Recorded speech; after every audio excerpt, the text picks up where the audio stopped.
Hello, everyone. Welcome to Love is the Remedy. Today we've got an exciting new format we're going to explore for this particular episode, and I'm looking forward to it. We've got Michelle here with us. Michelle has a terrific background. Erin, if you don't mind sharing with our audience what her background is. Yes, hi, Michelle. Michelle Fornier. Did I say that right? You did. Yes, beautiful name. So Michelle is a master practitioner of Neuro-Linguistic programming and mental and emotional release and hypnosis. She's a master life coach. She's the co-author of 2 books, including The Sacred Dance, Wisdom from Leaders Living a Soul-Led Life. She's also a comedian. She's a sought-after speaker and facilitator for international transformational workshops and the Piss Off Perfect retreats. And last but not least, she's served as an officer in the U.S. Army for 24 years. And she's also my life coach. Thank you, Michelle, for coming. We're so happy to have you. I can't wait. I'm so honored to be here. Awesome. Well, what we're going to do in this particular episode is a little bit different. Is we normally do an interview sort of format. Because Michelle's published, co-authored 2 books, we're going to have her do an excerpt of one of these books, which I'm really excited about. And once she wraps up the excerpt, Erin and I are going to unpack some of it, and then we'll finish this wonderful episode. So without further ado, Michelle, if you don't mind, with the excerpt. No, actually, tell us a little bit about it before you do read, if you don't mind. Yeah, so I just love this opportunity, and really, I'm going to be transparent. I am in my Medicare year. I'm turning 65 this year, and I like to say I figured it all out when I was 61, but actually, it didn't all come together. When I was 61, I came together. And I think with the theme that you have with this podcast about love, we all want to be loved. And the way that we can be loved is to allow ourselves to connect to others. And the best way to do that is to tell our story. And most people don't want anybody to know their story until after they've connected. And the truth is that once you tell your story, then you can connect, because we are all similar. We all share some of the same. And so I'm pretty proud. The book, The Sacred Dance, and I tell my story in this book in a way that I've never done it before, and in a way that's just totally in alignment. So I'm just going to read my portion of that. And the title of this chapter is Moving from What's Right to What's Right for Me. So this is my story of how I did just that, moving from doing what's right to doing what's right for me. And it's a story of choice, authority, and alignment. And it wasn't easy, but it certainly turned out to be a delicious dance. And so there I was, 46 years old, standing at parade rest, which is a formal military posture. I had my arms behind me, and my eyes were focused straight ahead. I was getting yelled at by a man who wasn't very much older than me. And both of us were high-ranking officers in the U.S. Army. And outright anger was spewing forth from him. Tears were rolling down my cheeks. My chin was quivering, and I was on the verge of outright sobbing. And there I stood, allowing myself to be yelled at and berated like a schoolgirl who had missed curfew. And yet not a single word escaped my lips. How had it come down to this? How did I get here? Well, I'm going to take you back. When I was 10 years old, my mom died of lung cancer. I was the oldest of 4 with 3 younger brothers. And my mom was the fun one. She was always exploring life itself. My dad was a retired Army officer, Puerto Rican, Latin culture, and he was an authoritarian. He was used to giving orders and having those orders obeyed. And our toy cars and rocking horses when we were little were always lined up, dress right dress. I could show you a picture. There were rules, there were protocols that we were supposed to follow. Children are seen, not heard. However, here's the deal. The rules were never written down, and they could change at a moment's notice. And typically, I didn't find out about a rule until I broke one. I had my first calling to be a teacher when I was 9 years old. I was playing dress up, wearing my mom's high heels and writing on a chalkboard and telling my imaginary class to listen up and to do what I say. Well, you probably know where I got that from. So hearing the click, click of high heels coming down the hallway was a symbol of authority to me and to that little girl. And I wanted that kind of authority. And as I look back, I realized I simply just wanted to be heard. So when I was asked what I wanted to be, I proudly said, I'm going to be a teacher when I grow up. And then my dad said, no, you're not. You're going to be a doctor. This is verbatim. So when you grow up and you get married and the SOB leaves you, you can take care of your kids. Is there a coincidence? My mom left him by dying, and he had 4 children. So repeatedly, when I voiced my desires or my opinions, I was corrected. So I turned off my intuition at a very young age because apparently it was wrong. So I grew up quickly, now being responsible for helping care for my younger brothers. And everything was serious. I will never pretend to understand the loss and the total life interrupt that happened to my dad when he was 38 years old and lost his wife and had 4 children under the age of 10. And I did my best not to rock the boat. I learned at that very young age to look outside of myself for direction and approval. I did what was right, but it wasn't right for me. I strove for recognition, and when I was in the Brownies and the Girl Scouts, I did whatever I could to earn those badges. Because with a lot of badges, I could prove that I had value. Well, it turns out one of the Girl Scout badges that you can earn today is a family connection badge. I don't imagine our family would have qualified. So I joined the Army because of a cute guy named Kevin. And he invited me to take a ROTC class. And I applied for and I received a full ride scholarship. I started out in pre-med, because remember, that's what my dad told me to do. And it was hard. So I switched to nursing, which is actually what my mom was. And I ended up spending 24 years as an Army nurse. Because in the Army, I could also earn badges. So I earned myself some badges by jumping out of perfectly good airplanes and rappelling out of Blackhawk helicopters. So this way, people could tell when I walked into a room what a badass I was. Not that I totally believed it on the inside. And years later, someone told me that I'm the way I am because I joined the Army. And I later figured out that I joined the Army because it was a good fit for me and the way that I am. And after all, the Army was a place of direction and structure, and they tell you what to do.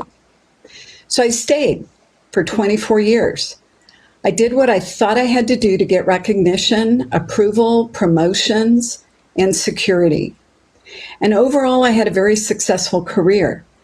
I traveled the world, I had a community, and I was recognized for my experience and my expertise. Until I didn't do what was right. Or what was right for me, all because of a cute guy named Jonathan. Are you seeing a trend here? He was enlisted, I was an officer, and this was not condoned in the military. It's called fraternization. I can speak today. Oh yeah, and he was legally separated, which means that according to the Army, he was also legally married. Hence, there I stood getting yelled at and taking it. And it never occurred to me that I had a choice to walk out or to seek an advocate for myself. And the truth is that my intuition raised a flag when Jonathan and I first got involved. But I was used to not listening.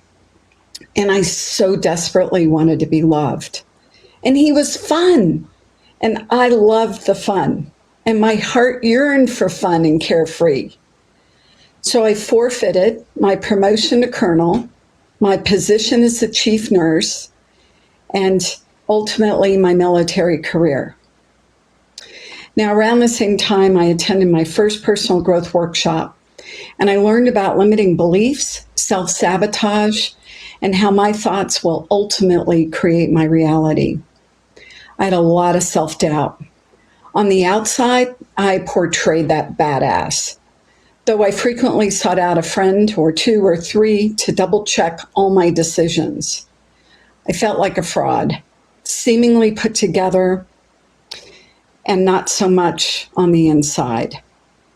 And the most important aha I got from doing that work was possibility.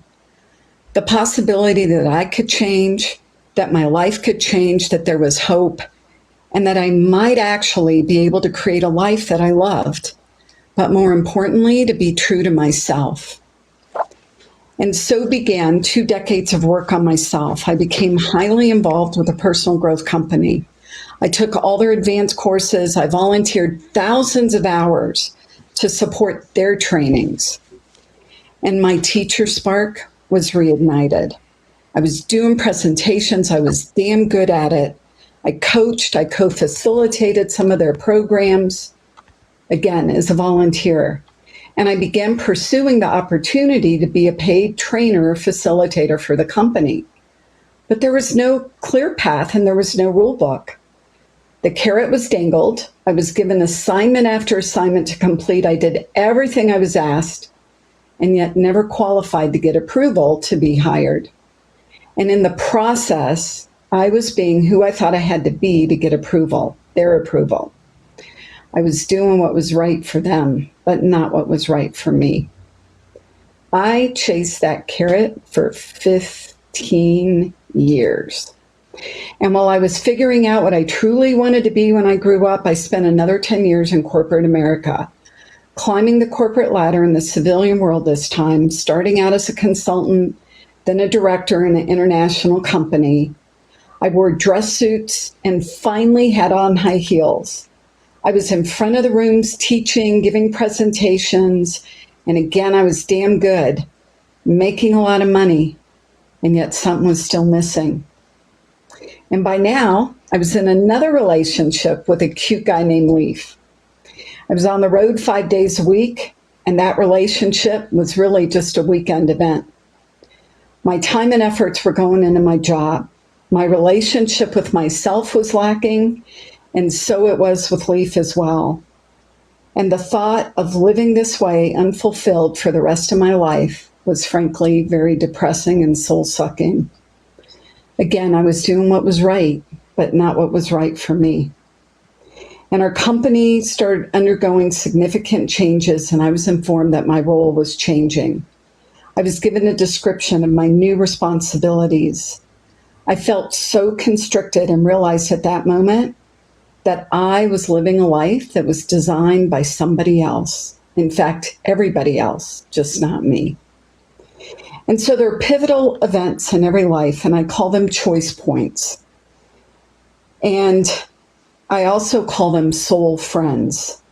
The people, let me back up. So there are pivotal events in every life. I call them choice points, and there are pivotal people in every life, and I call them soul friends. These are the people that will tell you the truth because they love you and they want the highest good for you. And I made the decision to resign on the day I was told what I would be doing in my corporate position. But wasn't that what I wanted? Was to be told what to do? Well, my soul friend is cute too, and her name is Jessica, and Erin knows her too. And one day when we were vacationing in Cabo San Lucas, there were margaritas, Cadillac margaritas involved. I said out loud, I want to create a retreat for women called Piss Off Perfect. So we had another Cadillac margarita, said cheers, and didn't think much of it. But I kept talking about Piss Off Perfect, and finally one day, Jessica said, stop talking about it, let's schedule it. And 6 weeks later we did, and we had a full retreat. And all the women created tremendous transformation. They were amazed, but Jessica and I were even more amazed. Here was an incredible retreat that started with my idea, and ideas are the currency of the universe, and we did it. We didn't know how we did it, but we did it, and we didn't know how to do it, and we did it anyway. I was so proud. I finally did what was right for me. And that was my real first acknowledgement of what it truly meant to be soul-led, to follow my heart, and to celebrate my life by my design. So I began listening to my heart and following my intuition. I knew it was time to let go of the corporate world. And so I completed my 2 coaching certification programs in neuro-linguistic programming and in life coaching. And I began talking about starting my own business. And I started dreaming about teaching again and reaching women. And I knew I had a gift and a message and wanted to share it. And I had the burning desire to make a difference in the world and to help other women discover and claim their brilliance on their terms. But who was I to do this? Besides, my only experience as an entrepreneur had been selling Girl Scout cookies all those years ago. And so once again, Jessica said, either go do it or stop talking about it. So jumping into a new business at the young age of 61 was a lot scarier than jumping out of an airplane. And it's probably safe to say that starting a new business at the age of 61 is not on the list of good choices for most people. Again, it wasn't the right thing to do, but it was the right thing for me. And I was finally following my heart, my intuition, and not what I was supposed to do. And that was a pivotal choice point for me. I chose me. I decided for me without really understanding what I was doing. But the knowing, my knowing, is what I stepped into. The knowing is that connection to source, the certainty of direction and calling. And now I have a thriving vocation with a powerful message. And honestly, I'm living in the happily ever after. It does exist. That cute guy Leaf, well, he put a ring on it. And we have a healthy, intimate, happy, fun relationship. You heard me. I'm having fun and I love my life. And what I've experienced is the evolution of choice. You see, that 10-year-old little girl literally had no choice. It was my dad's way or the highway. And as a 46-year-old woman being yelled at, I didn't realize I had a choice and that I could advocate for myself or seek someone else who would. That I can walk away from anything or anyone that is not in alignment or does not serve my highest good. I now realize I always have a choice. I was so worried about doing it wrong.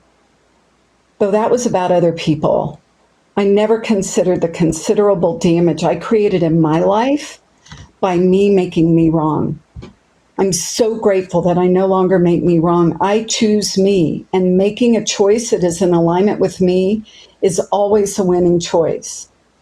My journey has really been about discovering that I am the authority in my life.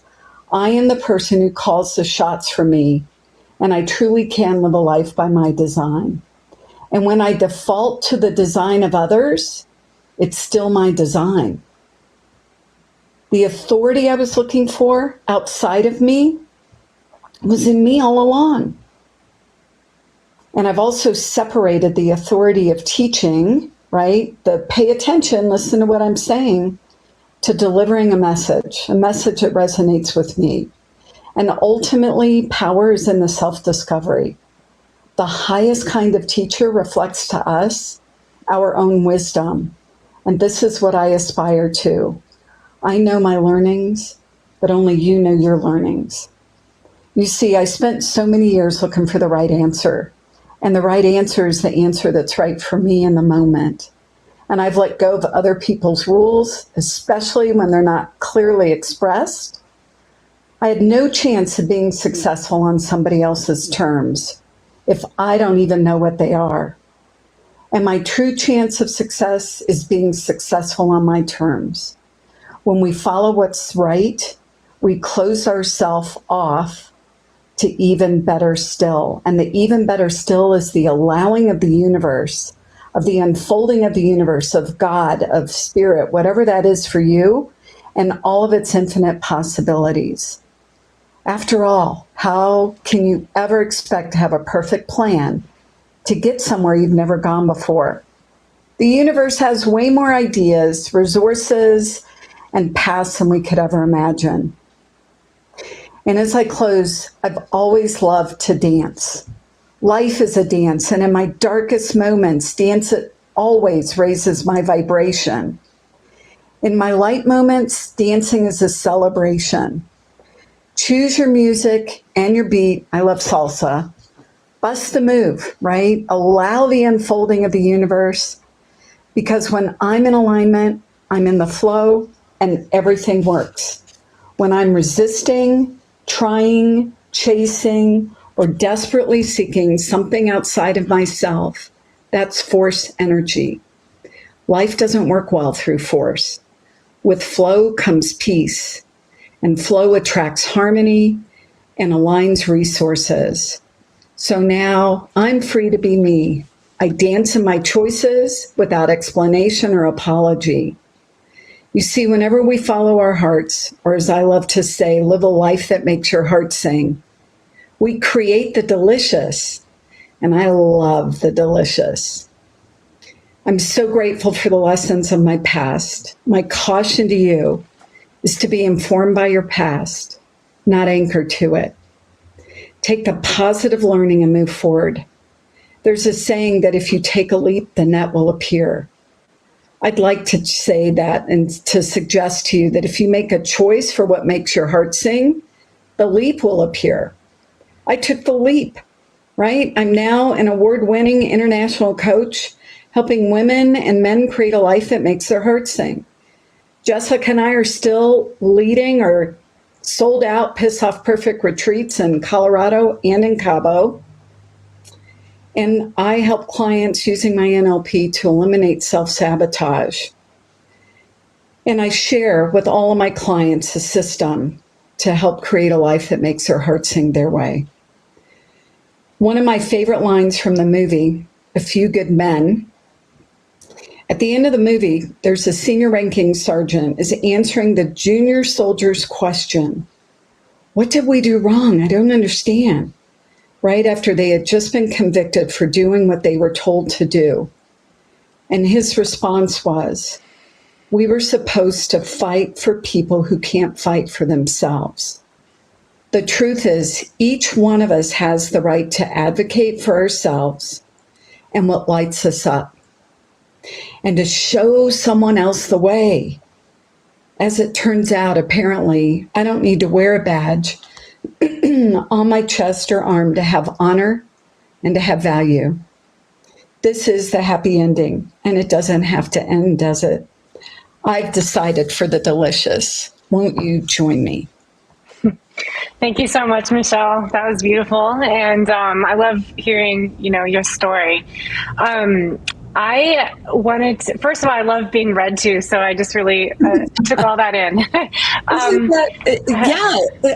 We don't do that. We do it to kids. Why don't we do it to each other? I love being read to. I love audiobooks, and I love hearing, the stories read to me. So thank you. I feel really blessed. My question, Michelle, a couple of things came up as you were reading, and why does it take us so long? On this podcast, we talk a lot about how we live in certain templates, and then all of a sudden there's a moment where that template that we're functioning and seems to disintegrate, and everybody has their own way of articulating what that moment is and how it felt. Some people on our show have felt like they ran into a still wall and everything shattered. Some people, or another guest said that they just felt like their whole body just dissolved into nothingness. And so why does it take us so long to recognize that we are living in templates that maybe not in our highest good or according to our authentic and unique path that God gave us? Why does it take us so long? That's a really interesting question. I have about 6 different ways I could go on that. The first question, and this comes from NLP, right, is...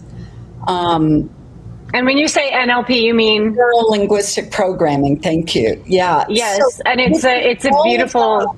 Is that all right if you pause real quick? Sorry to interrupt you. Can you define that for us? Yeah, I was just going to do that. Thanks for asking, Diego. So, neuro-linguistic programming was developed back in the 1970s when computers were just coming out. So, neuro means brain or nervous system. Linguistic is languaging, and programming, today's language, it would be an app. So we all program ourselves from the time that we are way little. In fact, most of when you look at our thermostats, we all have thermostats of success and of limitation, or how we self-sabotage. And when we're very young, even before we're born, we're being bombarded with ideas, information from our parents, our grandparents, anybody else who is in the world around us. So we take on and accept what we're taught. Or when something happens, an event happens as a child, I'll use a common one, parents get divorced. Well, kids then will make up that means something about the kids. And so then the more that you run that story or that program or that app, that becomes essentially hardwired. And so when I do mental and emotional release, I help disconnect the root cause of the limitation, the limiting belief or the self-sabotage at the root cause. And some of it was our parents or grandparents. It's passed down generationally. And like good girls and good boys, we've been carrying it with us, if you will. And so to your question, the first thing is, how long is so long?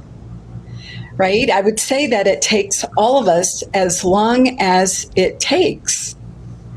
And it's all about awareness. And when we're in an environment where we have no awareness of what's outside of what we're used to, most people call it their comfort zone, but I don't know anybody who's comfortable in their comfort zone. I call it the familiar zone. And so we just get used to the familiar until it becomes such a practice that we're not even conscious of it. And if you're not conscious of the patterns, then you can't change it. You've got to bring it to awareness. And so the awareness happens differently for everybody else. And the opportunity is that once you become aware of what's running unconsciously, and this works on the success side as well as on the limitation side, then you can either do more of it or you can make a choice to do something different. I mean, usually that, those moments, becoming aware of it. I mean, tell me, maybe you have a different opinion about it, but it seems like to me that the moment of becoming aware is usually a crisis moment. Something happened, someone left us, or we had a miscarriage, or we were thrown in jail for something. There just seems to be a moment of awakening that starts that process, I guess. For a lot of people, it is a painful crisis. Not everybody, right? But okay. we're either motivated by pain or by pleasure, if you will. And so when I work with people in creating a dream, right, a life that makes their heart sing, the two motivators are, some people are called to a vision. Everybody has a dream inside of them. That's another story. Or some people are pushed by the pain, and it's when we're finally at rock bottom that's when a lot of people are finally like, I've got to do something different, right? I reconnected with a woman last night who I've known for years, who always hides in the background, lets her husband be the outgoing one. And I asked her how she was and what she was doing, and she'd just gotten the certification, or a couple of years ago. This has been her dream, and then to work with her husband in the financial industry. And I'm like, so why aren't you doing that? And at one moment, I finally just asked her, what's it going to take for you to start living your dream? Because her son just left home, right? He's, a couple of years ago. And she's been living the same life. And the challenge is, and it goes back to what you're asking, Erin, is the reason we don't see is because all we do see are the roles that we've been playing. because of what we're supposed to do, right? Women are supposed to be good wives, good daughters, good mothers, men, good husbands, good providers. And we put on this happy face. And that's what she said. I can't let anybody know that maybe there's some days in my marriage that I'm not happy. What? Does that mean you're human? And when she finally allowed herself, and here's a question I ask, fast forward to your deathbed, because we never know when that's going to be. And you're taking your last breath, and you're surrounded by people that you love, or maybe you're not. What would you say to the man or woman today who is afraid to go after what it is that they really want? And you know what, I've worked with you over the last couple of years, and what I think is quite profound, I didn't know what a life coach was, and I've been to therapy and I've done all sorts of healings and things like that, and I always thought that this life coaching thing was just kind of like a joke, like what kind of a career profession is that? And then all of a sudden, a couple of years ago, I go, I need a life coach. And I didn't know why I thought that, but you came into my life at that moment, and I just followed my intuition, and I was like, Michelle, I need to hire Michelle. And what I think is interesting is I have this preconceived ideas about, the language, you talk about living the life of your dreams, but some people, the life of their dreams is to just, be healthy. It doesn't have to be these big grand things.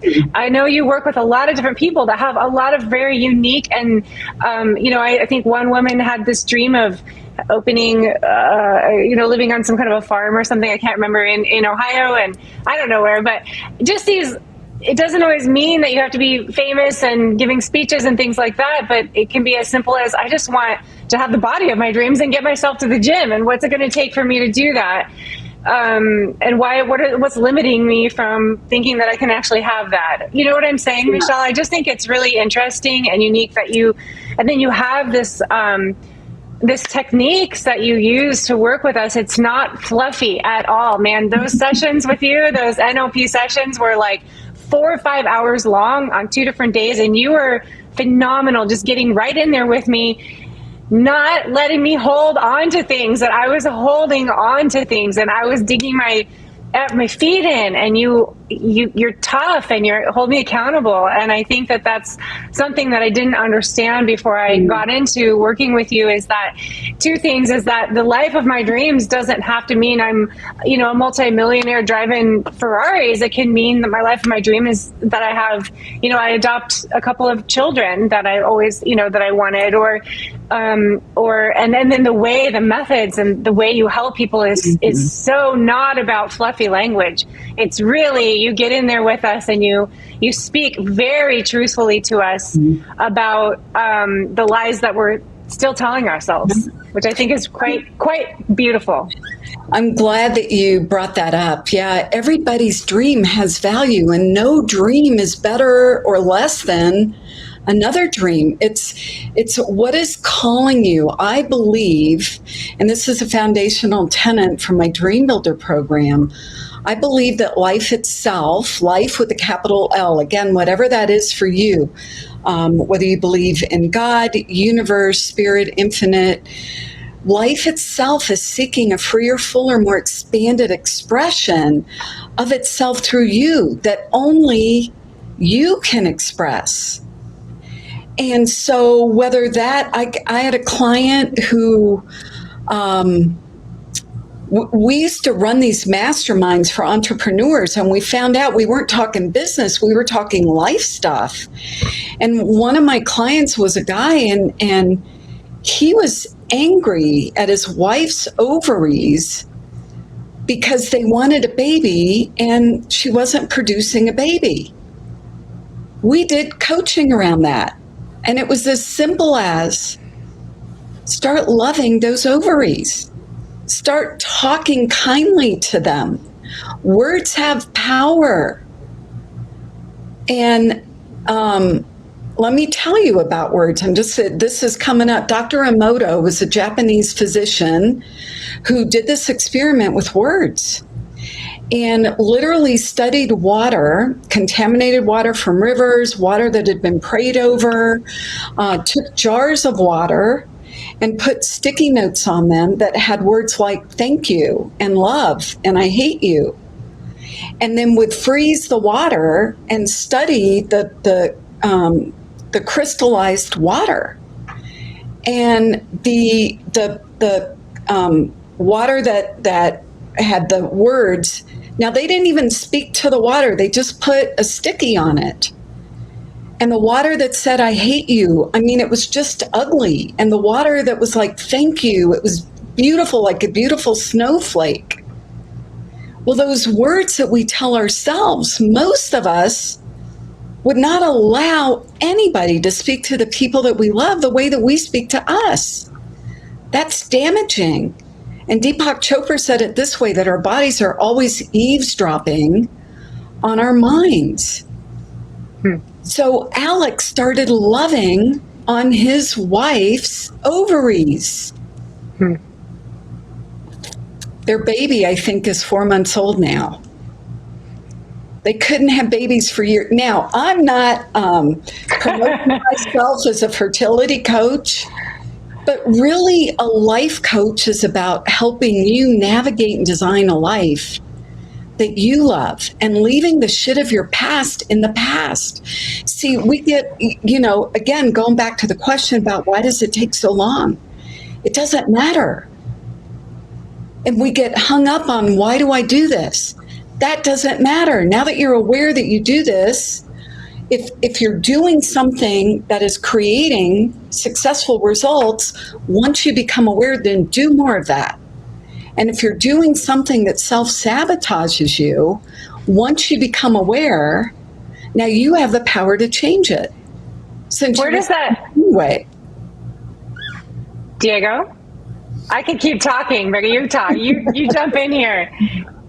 I've done a lot of coaching through a variety of programs, and I resonate with what you're talking about. I think I'm an entrepreneur. I've been self-employed my whole life. I've never had a full-time job. And pivotal in that was a lot of the early coaching I received that hit hard on limiting beliefs and self-sabotaging. And also, and this might be language you might recognize depending on what you're saying and the way you frame things up, what rackets I'm running. And, so I've done a lot of that. And I've actually even filmed an entire course, hours of content about this very same sort of topic. So it's really exciting to hear about it. It changed my life. I think when I went through a lot of this coaching, not necessarily specific yours, but I think the style of what you're discussing, breaking those habits and bringing a lot of accountability, awareness, and then, the fight that you do and those stories that we tell ourselves about ourselves, it really changed my life in a big way. And I do think that there's a lot of value. I think that the thing that people misunderstand about life coaching is that it's not enough to, this is how it was explained to me, it's not enough for someone to tell you to stop doing something. We all have bad habits, like, okay, don't do that. But what it is when you have, it's like being out in the court, the difference between being on the sidelines or being in the court. And your life is in the court, you're playing in the game. And having someone to say, okay, you're doing this thing, and I'm really grateful that you're working with Aaron, because we've worked together on stuff. There's been misunderstandings. And I think that we all have our habits. And I think that the biggest one is just like when you've been around people who've been coached a lot versus people who haven't, it makes some really easy things. I'm not saying it makes it better, like perfect, but I think what it is you start understanding that we are so heavily flawed as human beings that you probably don't have it all figured out. And it's okay. And that you're about to embark on an adventure and you're going to mess up and it's going to be okay. And I think that that's the kind of real value that I think life coaching has to offer. So when you were doing the reading, I just thought that's really neat to hear your narrative of how you came to that. Because I think what it does is it lets our ego go. Our ego is always there and we need to honor it and say, okay, ego, I hear you, bud. And I may need to figure out a different solution to this. And I need to admit that I'm wrong. And like my big thing was I need to learn to ask for help. And that was a big, because I don't trust my family, I don't trust my mom, and my stories around that. And, physical, there's objective truth, things that did happen, 3 years old, and, the milestones that they're right. Sure. So there's those physical things, and then there's the stories I told myself about those things. And I think creating a pathway, of neurological pathway, where now I have the capability of acknowledging distinctions, like that changed my life. because I've come to realize you always have to be aware of the assumptions you make about people. You can't get away from that. But you also have to be aware of the objective truth and then the working truth. Like, hey, this objective thing happened, and how do I now, with this thing that did happen, share my interpretation that's probably wrong, but I have to stand up for the fact that I have this interpretation. And so much of the businesses that I do have benefited from it, but it is scary. And do you lose some clients? Is there some ruffling of feathers? Yeah. But I feel like that honesty is so important. So I love that you kind of make it more human, because I think the challenge that I had with coaching was it was very inhuman. It was very, like you were talking about early on, very militant in style. And I think the programs that I went to were designed to break you. You know, it was a weekend course. Yes. Maybe we did the same one. It was a weekend course designed to break you. You were supposed to volunteer. They're very expensive programs, and you keep doing them. And I think what you're doing is you're really kind of bringing that to the forefront in a more sort of way, possible way. Finally, Aaron, I'm not trying to take a dig at you or anything like that. I'm just saying, like, there have been times when I've been like, man, I wish you could go through the coaching that I've gone through, and it sounds like you have someone who's doing that. That's all. Yeah, so you said quite a few things, and I'd like to comment on a few from my perspective. And I think, so first of all, life coaching didn't change your life, you did. I just want, this is not a do this and everything will work out. In life, right, there's work to be done, if you will. It doesn't have to be hard, but you've got to engage in your life to create the results that you want. One of the, I'm going to talk about two different concepts here. You mentioned something about essentially the concept of stop it. Like, if we could just tell ourselves, stop it or don't do that, but it doesn't work that way. First of all, the unconscious mind does not process negatives. Right. So, for example, if we say I'm going to be debt free, well, our brains, our unconscious minds think in images. So form a picture in your mind of debt free. First, you got to go to debt. Then it's like, well, debt free, like it's convoluted.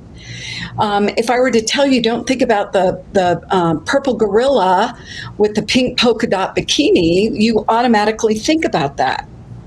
So the opportunity is to focus on what it is that you do want, because everybody's energy, and our thoughts and our words have energy, and they have frequency.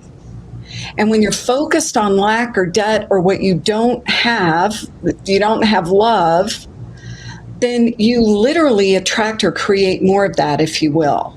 The other thing is I don't let my clients use the words right or wrong, because there is no right or wrong. And whoa, those are fighting words, Michelle. What about murder? What about let's just be extreme? I hear you though. I think about that a lot, Michelle. I agree with you. I think that the black and white binary of right and wrong is really problematic when it comes to problem solving. Like it's yeah, go ahead. So just looking at the languaging, right? Like when we make ourselves wrong about something, the thing that kills most dreams is the expectations. The expectations, when we live in this world of I should have, or I should be beautiful like Aaron. I'll never be beautiful like Aaron, so why don't I just give up right now? Right? It's the expectations. I should be, I don't know how many times I've heard this last week talking to clients. I should be further along. Well, based on what? And in this world of glitter and movie stars, right, we compare our backstage performance to J-Lo, right? I'd love to have a body like J-Lo. All right, but you don't see me at the gym 12 hours a day, right? And so the opportunity is really to look at, so I don't know your history, Diego. It sounds like you did not have a great childhood. Correct. And the opportunity, and please hear, I'm not condoning, I'm not saying that what happened to you was not right or wrong. However, the opportunity we get, you grew up in a world that looked like this. I grew up in a world, my mom died when I was 10, and people were like, oh my God, that was awful. And I'm like, I didn't know it was awful, right? And it's when we put labels on things, and the power of choice now. You didn't have a choice when you were 3 years old about your environment or what happened to you.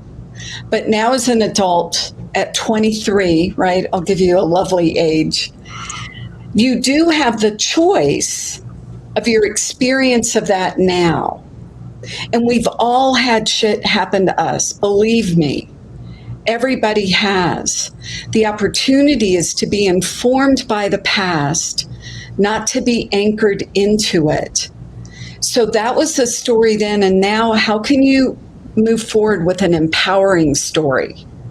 Because you have survived this and now become a successful human in this world, right? Working with Paula Abdul this last week.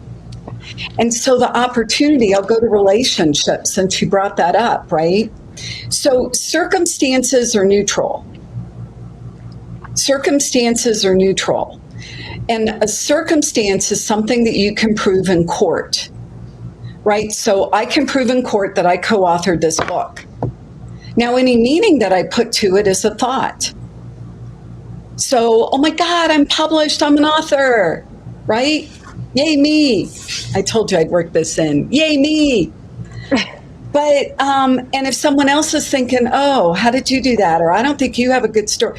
We just make things up about circumstances. So let's talk about relationships, right? We receive over 2 million bits per second of data. 2 million bits per second of data. And these are conservative numbers. And out of that 2 million bits per second of data, we take out 126. And that 126 that we take out so that we can validate our view of the world, how we think the world works and our place in the world, so we can be right. So now, since you brought it up, Diego, let's say, hypothetical situation, there's a conversation or an opportunity where Aaron takes out 126, you take out 126, but they don't overlap. So now you're both fighting to be right. Fighting to be right, so you can be validated. But the truth is you're both right, based on the 126 that you took out. So the opportunity is not for one or the other to go, oh yeah, you're right, I'm wrong. The opportunity is like, all right, we're both right. Where are we going? And now how do we go there from here? Michelle? I agree. Well, I think about that a lot with language. So I speak Spanish as my first language. Yeah. And one of the things that, as a child that I observed was how obsessed we get with language, and thinking about like what the word for glass, just drank out of out of a glass. And the concept is like a glass has so many different words. It's the same thing. And to call it vaso, glass, whatever you want to call it in whatever language, it's always the same. But we get so kind of hung up on like what's right and wrong when you start understanding that language is sort of a tool to perceive versus like an objectivity that's like hard. It kind of makes it easier, at least it's made it easier for me to just relax around a lot of this stuff and go, okay, well, my interpretation is such as this. And what I often think of is that idea that probably we're both right on some level. Finding a way to engage is sometimes tricky, right? Because it's hard sometimes to bring accountability to those situations and say, okay, we're both accountable for this outcome. How do we now negotiate? And I find that that's a much better dynamic versus right and wrong. And here's the deal, right? When we're labeling it right or wrong, it's because now we've got an emotional hook. And the only reason we have an emotional hook is because of what we think about it. So that's where the arguments come from. And it's really tapping into a really cool tool is that when you find yourself in a disagreement with someone or something and you're starting to get emotional about it, right? And emotional could be upset, frustrated, angry, numb, is to just pause in the moment and ask, what's really going on? What's really going on? Because it's usually not about the surface thing, right? It's like, okay, so what if they did say that? Why does that have me stirred up? Because it's not about what they said or what they did. It's about how that triggers something inside of you. And Michelle, yeah, we all do it. I know. So I appreciate that practical information. I want to go back to this concept of there's no right and wrong, because that, can you just, I mean, I understand what you're saying, and I'm listening to, and I listen to you, and I pay you to coach me. But when you say there is no right or wrong, that strikes a chord with me, because I believe that murdering someone is wrong. There is an absolute truth that is wrong. So how do you help me understand what you're actually saying when you say there is no right or wrong? Because that gets into societal norms and behavioral things. Right? So this is your truth. Perfect. And people die for their truths. 911.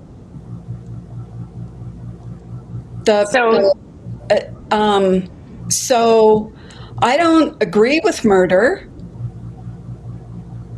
And this is a really philosophical discussion, right? And you're not wrong to believe that murder is wrong, but that is your view. Taking someone's life. Okay. You're okay. I can't agree with you. So you would be okay if Leaf just went and killed somebody? I didn't say that. She never said that. I didn't say that. I didn't say that. I don't get what you're saying. I don't get it. Emotionally involved, right? So the opportunity, and we can use this as a topic of discussion in our next coaching session. Sure. But this is just it, though, right? So we're talking about love. Yeah, let's bring it back to that. So here's what I'm going to say. And out of there's a book, some work that's called Course in Miracles, and in there's there's a big thing about forgiveness, right? And murder can don't agree with murder, right? But it's like the passion that is being stirred up. And the opportunity. So one of the foundational concepts in A Course in Miracles goes something like this: that every act or behavior is a call for love or an expression of love, no matter how unskillful it may be. Right? And so we all do things. We've all done things that it was like, gosh, I wish I could take that back. And again, it's not right or wrong. I believe we're all luminous light beings having a human experience. And that part of what we agreed to before we came here was whatever this life is that we chose into. And so people are acting from their core beliefs and ideals. And I don't agree with 911, right? But those people that flew the airplanes were acting from what they thought was a love of their highest, authority, right? And so the opportunity, perhaps, instead of arguing about who's right and wrong, is to seek an understanding of what's going on in this world, and how can we change it? You know, when we see on the news the other day about somebody getting, a kid who was killed on the streets, a young man, right? Everybody's a kid to me at my age. and did not have a weapon on him and was shot, 42 times. That's not okay with me. However, getting into the argument about right or wrong doesn't solve anything. And if we're willing to go under and to look at what is it that's leading into this, there's a lot of unrest in this world, and the unrest is not in the world, it's in our souls. There, yeah. Yeah, I needed that to unpack a little bit, because I can get on this. I completely understand what you're saying about getting below why people are doing what they're doing. And I love what you said about how, we're all, things are, behaviors are ultimately,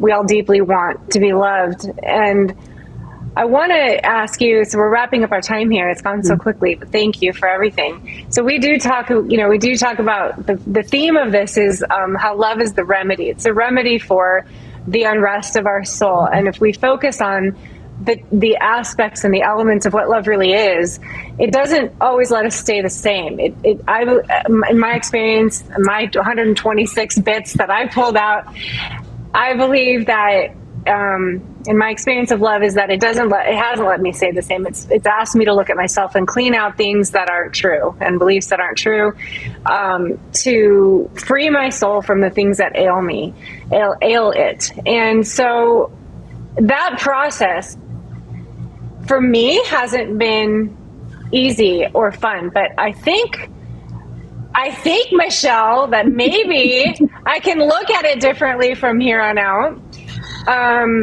Like that moment where you're getting yelled at, not the most beautiful experience of your life, but it certainly maybe was love calling you into a different place and asking you to separate from that template so you could get into, a journey which brought us together, and you can help me and things like that. So I want to get a little more personal real quick as we wrap this up, because I like to tell the personal stories. Like you mentioned in the beginning, you talk about how we connect through stories, and I love sharing stories because I think that, like you said, it helps us connect.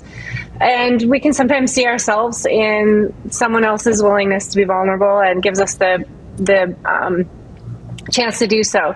So in your story, in your life experience, what was a moment of love? Like, what is your experience of that unconditional love that either transformed you in that moment or started the path to transformation for you and to change your life? Yeah, as I look back at that, I think about when I first took my very first personal growth class. It was 20 years ago. And I walked into this class. I didn't know anybody. My brother had recommended that I do this work. And there was a woman there who became a very good friend of mine, lives in Hawaii. I was stationed there, and that's where I took the class. And this was actually 2 months after 9/11. And her name is Ha'aheo. And she was the first woman that I recall, the first anybody, I'm sure there were others, who loved me unconditionally, who saw me greater than I saw myself, who started getting me into doing parts of the presentation. And one night she had me get up and share and do a part of the presentation, and she asked a couple questions from the audience, and I did the entire presentation. And that's really what it's all about. I mean, all those badges, everything. I was looking at, what I like to say is that inside of every man and every woman is a little boy or a little girl who's looking for love and approval, for just being who they are. And that the ultimate, also out of A Course in Miracles, it talks about that there's only one emotion, and that is love. That's all there is. Everything else is a distortion. They're labels that get put on it, but there's just love. And if the next time you, and I'm speaking to the collective you and to me, got into an argument with somebody, or got hurt about somebody, or resentful about somebody, or jealous about somebody, if we were just to stop for a moment and look at them and look into them, the namaste practice, the divine in me recognizes the divine in you. And that ultimately, this is going to do a mind swirl for some people. You cannot admire or critique in someone else what is not in you as well. And the reason we judge others so harshly so often is because we judge ourselves that way as well. So my invitation is to start asking yourself every day, what would I love? What would I love?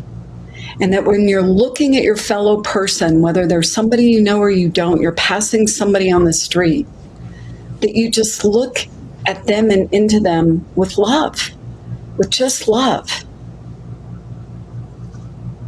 Man, that's a tall ask, especially in this society when there's so much conflict, but that is a beautiful way. Diego, do you have any other final comments or thoughts before we have to say goodbye? This is when we ask the question, is it not, Miss Aaron? Well, Michelle, I always like to end the podcast asking this one question. So when my son was 6 years old, 6 or 7, he came up to me and he ran into the room and he said, Mama, the only thing you want to think about is love. And I said, oh, really? Why is that? And he said, because love is so powerful. It's so powerful that it can break things. It can even break things that aren't true. And then he ran out of the room. He just dropped the mic. Mm-hmm. And so I think I'd like to hear from you, Michelle, in your life, in your work, in your experience with breaking patterns and breaking things that aren't true, that prevent us to be in that path of the unconditional love. What is the thing in your life that love is broken that isn't true? That I'm not enough. That I'm not enough. As you are to be loved. Exactly. It's not even about being loved. Like for me, not being enough goes to I'm not important. You're definitely enough, Michelle. You've been great. You are enough. Thank you. The opportunity is for each of us to start with ourselves. How can I love myself? And for those people who are so far off and gone and away from that experience, what is the one tiny little thing that they can do to, for me, it was asking myself, do I like the color red? Do I like birds? I didn't even know what I liked because it was all the external things of what I should like you mentioned. So what would you recommend that if someone just wants to start stepping out of their template, they don't want to have a crash, landing in something, they just want to start to become more aware, what's something that they can do? Yeah, ultimately for me, the goal is to be in alignment with you, right? Just be you. And I would go back to the question of love. What would you love? So for someone, first of all, for someone who's feeling that they're in a place that they've been there so long that there's no way out, I'm going to tell you there's always a way out. And the way out is through love. And the first question to ask is to ask yourself, what would I love? And to be still and to listen and to honor that. And you don't have to know how, just what would I love? And start going in that place, focusing on what you would love versus what you don't love. Thank you so much, Michelle. So Michelle is also a comedian, and I think it's awesome because you finally found the comedian in yourself, that you love the free spirit and the fun, and you certainly are a lot of fun. So there's a lot that you offer. So how can our guests find you and your work, your programs, your coaching? Tell us where to find you. Yeah, thank you. So the best way to find me is to go to my website at michelle-fornier.com, and everything is on there. You can schedule a clarity call with me if you're stuck and you want to eliminate self-sabotage. Just sign up. I'd love to talk to you, hear more about you, hear your story, and help you find a clear path to living a life that makes your heart sing. You can get And my it's book as well. Yeah, your book. And it's Michelle, Michelle dash Fornier, Fornier. FOUR. Michelle FOUR. ELLE dash, like the number 4, FOURNIER.com. Okay, and we'll put it in the link below. Thank you so much, Michelle, for joining us. It's been a pleasure. Thank you very much. Pleasure to be here. Thank you.